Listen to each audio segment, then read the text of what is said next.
Nah, bahas tentang Salasaukia ular. Abis ini gue mau ke kamar mandi, mau pupuk.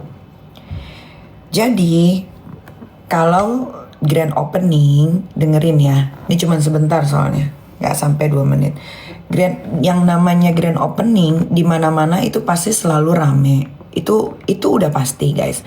Karena grand opening itu adalah pembukaan pertama kali dan kita akan menyebarkan undangan ke siapapun yang ingin datang atau influencer yang datang. Ada yang dibayar, ada yang free, tergantung. Kalau kita berteman baik dengan influencernya, influencer itu akan datang dengan suka hati. Tapi kalau kita tidak kenal baik, dia pasti akan ngirimin kita red card sesuai sama harga. Nah, jadi kalau yang dilakukan Salasaukia ular itu adalah itu grand opening yang dia mengundang orang. Ya, dia mengundang orang. Jadi dia mau undang 1000 kek, dia mau ngundang 1500 orang kek, sah. Karena itu namanya grand opening. Tapi harus digarisbawahi, apakah yang datang itu ya temannya temannya sukarela atau orang-orang yang dibayar untuk memenuhin tempatnya. Itu kan ada 2. Ya karena gue juga punya tempat usaha, jadi gue tahu ya. Kedua, kenapa wartawan rame banget sampai full kayak begitu? Guys, di mana-mana wartawan kalau diundang acara grand opening, kalau orangnya tidak terkenal, rata-rata mereka harus bayar wartawan tersebut. Terserah wartawannya mau dibikin berita atau cuma datang megang kamera seolah-olah sedang mewawancarai. Nah, kebanyakan yang datang di tempatnya Salasaukia ular kemarin grand opening tokonya dia di Gandaria City adalah wartawan yang dibayar. Ini nggak ada iri. Ngapain gue iri sama Salasaukia ular? Tidak, ya. Ini menjelaskan tentang rasa penasaran kalian kenapa bisa rame. Nah, gue sebagai seorang yang bekerja di dunia showbiz, gue tahu betul bagaimana cara mengundang wartawan. Nah, alhamdulillahnya karena gue seorang selebriti, jadi kalau gue membuka sesuatu grand opening, wartawan itu akan dengan sukarela datang tanpa dibayar. Nah, berbeda dengan Salasaukia ular karena dia butuh exposure ya dan terlihat supaya grand openingnya itu kelihatan meriah, ya dia harus bayar gitu. Nah, di satu kelompok wartawan itu ada satu ketuanya yang leadernya yang akan nanti nge-broadcast ke bawahan-bawahan atau ke teman-teman wartawan yang lain untuk datang, tapi dibayar. Nah, yang datang kemarin itu semua dibayar. Itu udah fix 1.000.000% gitu. Kedua,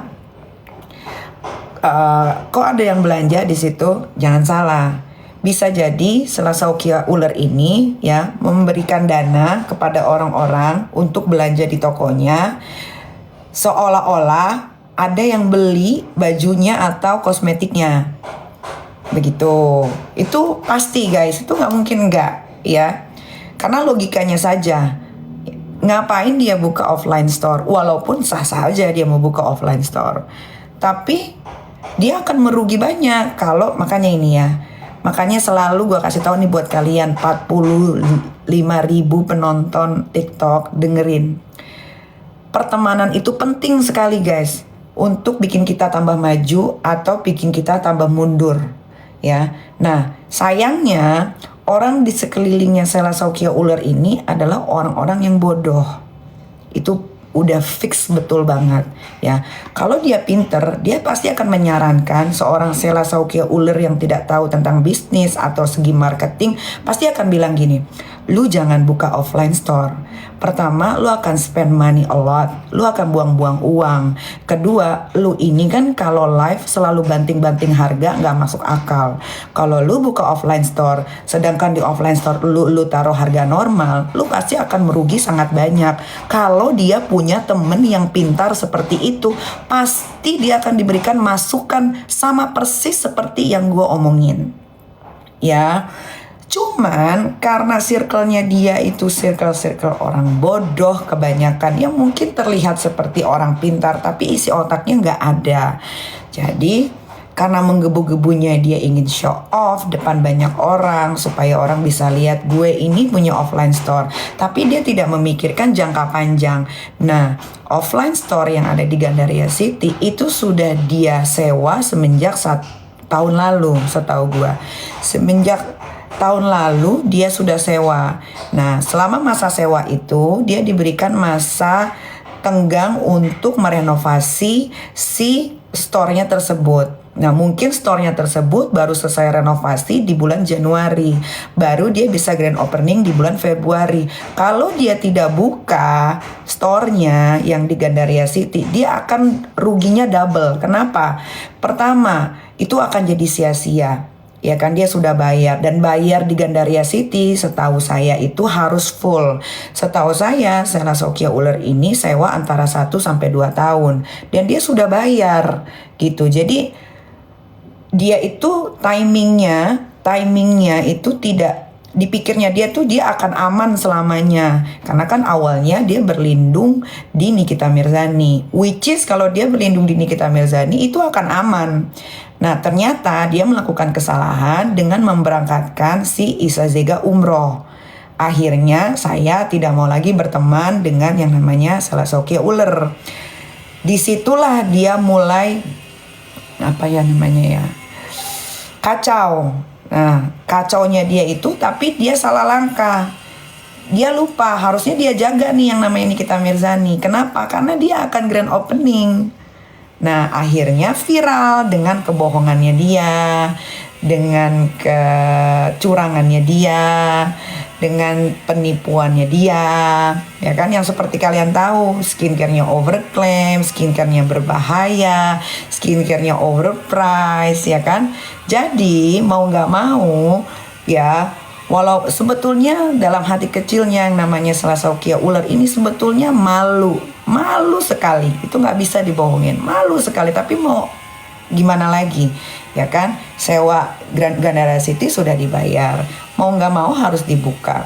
Jadi nanti kalian lihat nih, jangan lihat grand openingnya yang rame, karena rata-rata semua di situ dibayar, ya nggak ada di situ yang datang gratisan, tidak ada ya. Gua berani garanti tidak ada yang datang ke Sela Sokya Uller grand opening itu gratisan, kecuali teman-temannya yang merasa bermusuhan dengan saya.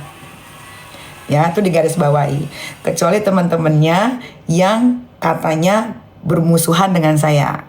Nah, itu baru gratis.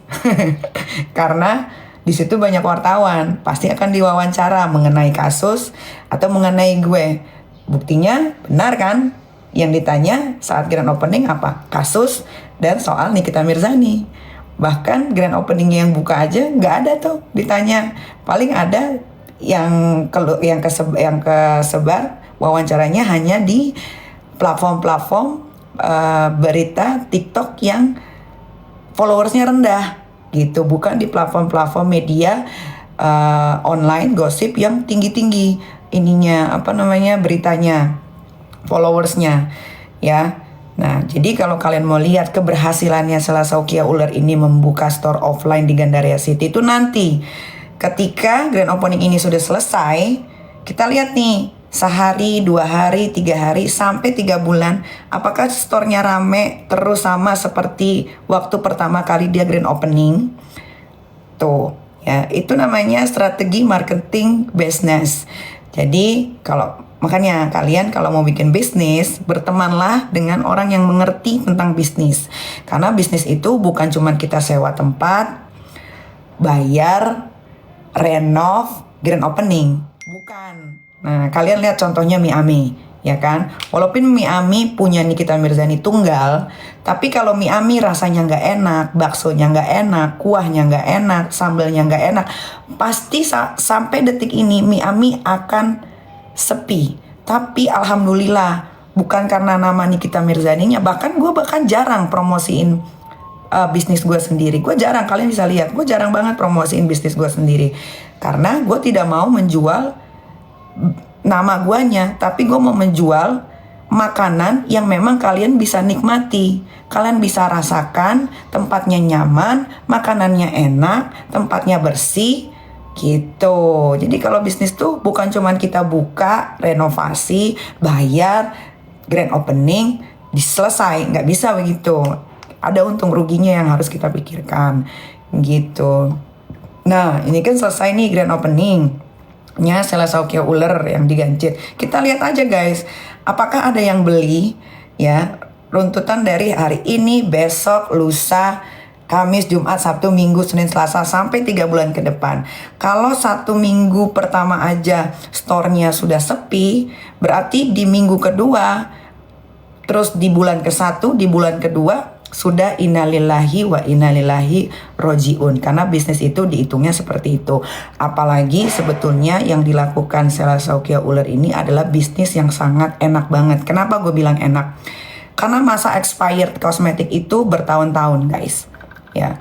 Kedua, baju itu tidak ada expirednya, tidak ada basinya gitu kan. Jadi sebetulnya gampang sekali untuk menjual, dan kalau kita taruh stok banyak pun tidak akan jadi busuk.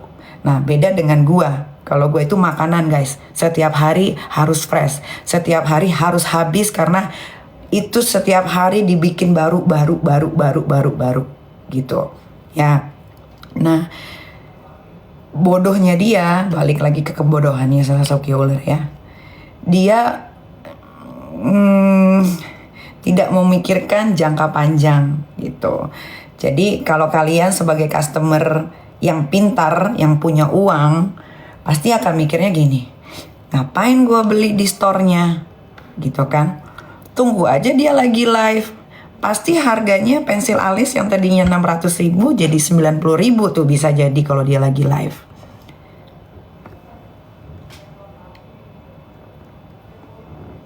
Bener nggak? Hah? Dia kan jual kosmetik tuh katanya di situ, eyeshadow, ya kan?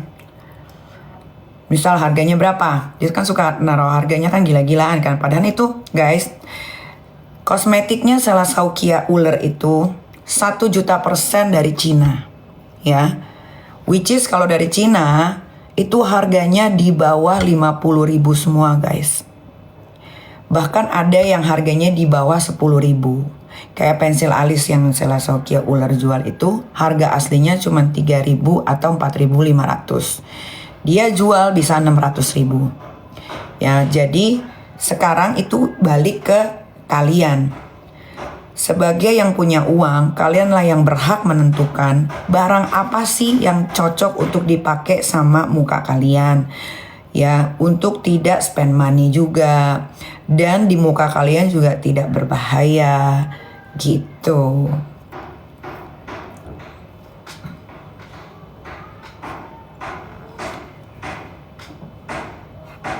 Kayaknya pembicaraan kita untuk hari ini selesai.